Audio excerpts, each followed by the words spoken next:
बिस्मिल्लाहिर्रहमानिर्रहीम। अस्सलाम वालेकुम दोस्तों, मैं आज फिर एक नई वीडियो बनाने जा रहा हूँ और ये वीडियो भी इस्लामी वीडियो है। और ये मैं एक वीडियो पहले भी बना चुका हूँ और जो स्नैक वीडियो पर हुई है वो चल रही है मेरी वीडियो। तो ये मेरे मेरे मौजू था कुरान और पाकिस्तान के हालात। कुरान और पाकिस्तान के हालात के ही मौजू पे मैंने ये गुफ्तगू करी थी और इसका वजह भी बताई थी।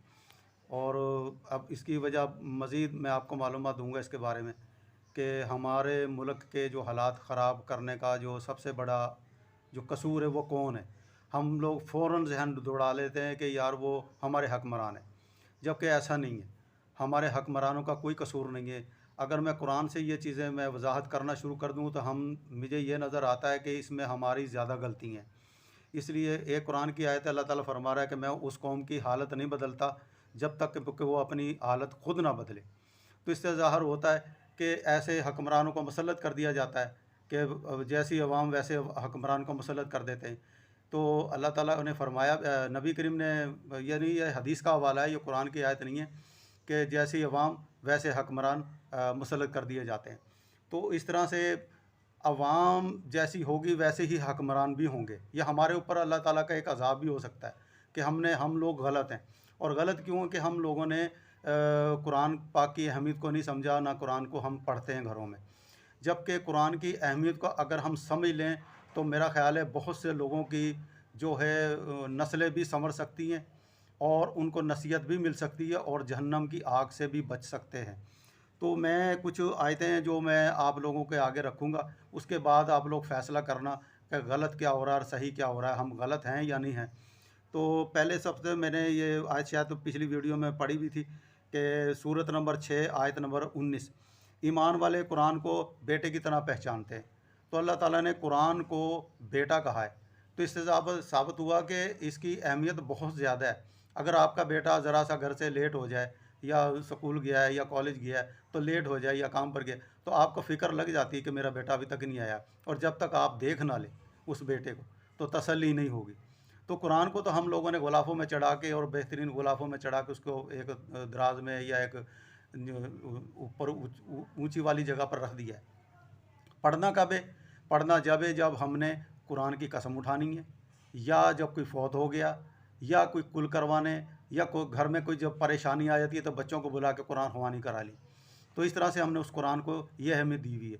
या हमने पढ़ना है तो अरबी में पढ़ना है, जबकि मैं जानता हूँ कि मेरी अरबी ज़बान नहीं है, मैं अरबी नहीं पढ़ सकता, मैं अरबी का हाफिज़ नहीं हूँ। हर घर में हाफिज़ पैदा नहीं होते, ना घरों में तालीम दी जाती है अरबी के। कम से कम उर्दू तो पढ़ लेते हैं लोग। तो हमारे अलमाओं की भी कुछ गलतियाँ हैं, जो कोई लोग उन लोगों ने शर्त ही रख दी है कि नहीं अरबी पढ़ें, आप अरबी पढ़ें, मदरसों में आएँ, जबकि ये गलत है।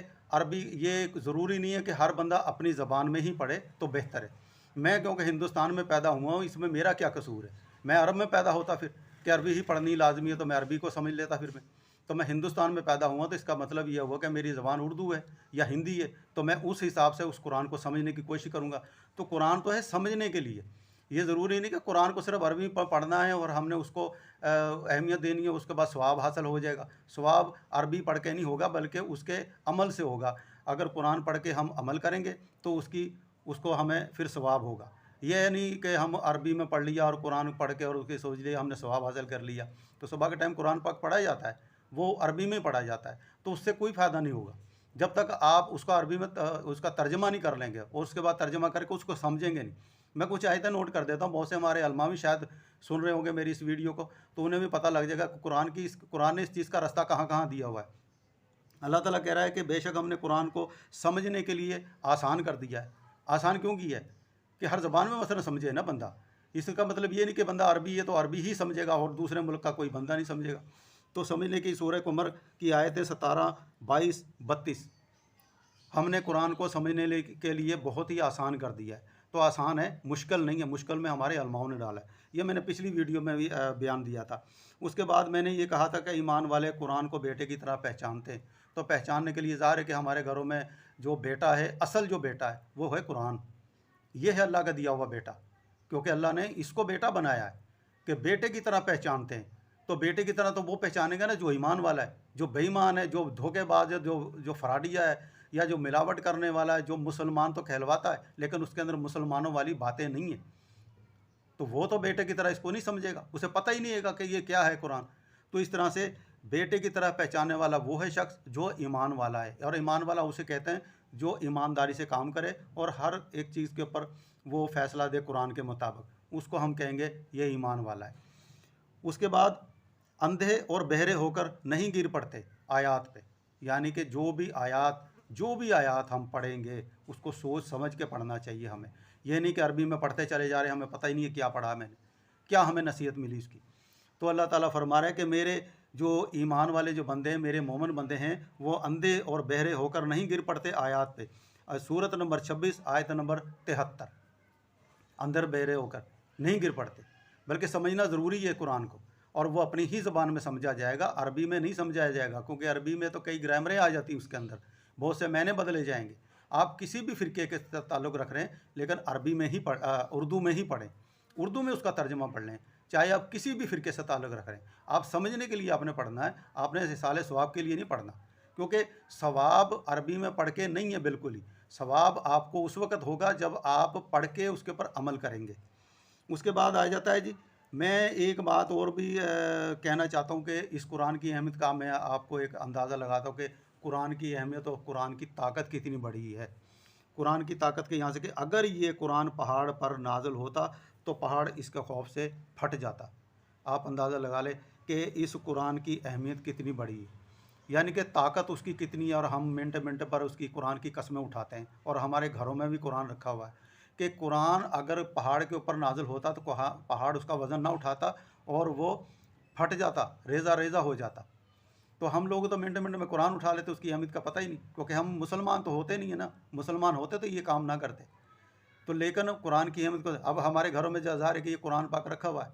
जब कुरान पाक रखा हुआ है तो हम रेज़ा रेज़ा नहीं होंगे तो और क्या होंगे। हम एक दूसरे से फटे पड़े, हम एक दूसरे से जुदा हो चुके हैं, हमारे अंदर नफ़रतें पैदा हो चुकी हैं, क्योंकि हम कुरान को समझे ही नहीं, उसके वज़न को नहीं समझे हम। अगर उसके वज़न को समझे होते तो हम उसके ऊपर अमल कर रहे होते और आज हम एक हुए होते।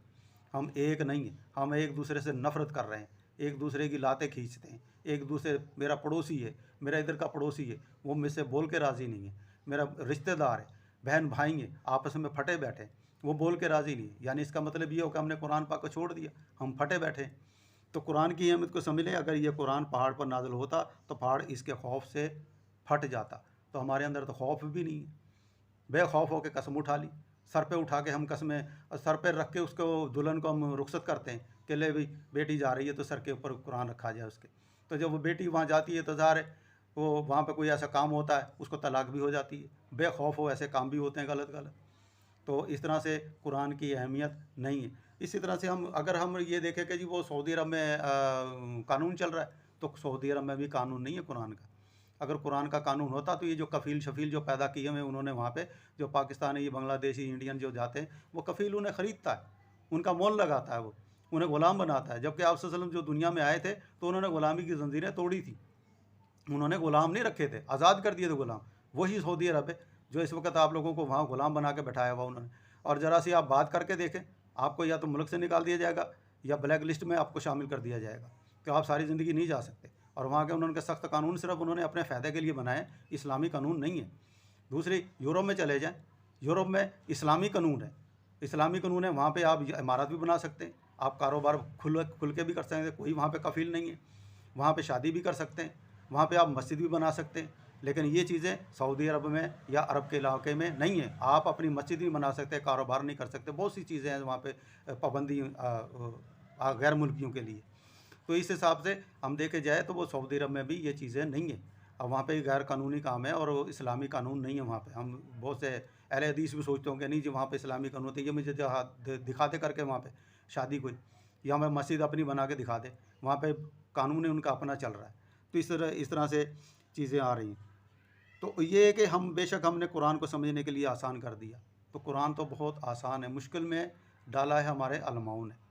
तो पिछले जो मैं वीडियो में बताया था कि हमारे जो बहुत से जो पीछे गुज़र चुके हैं वलीउल्लाह और पीर जितने भी आए हैं, बगदाद से आए हैं, वो पढ़ लिख के आए थे, वो लोग थे कुरान के कारी। तो जब हिंदुस्तान में आए तो उन्होंने कुरान की तालीम ही फैला के सबको मुसलमान किया था।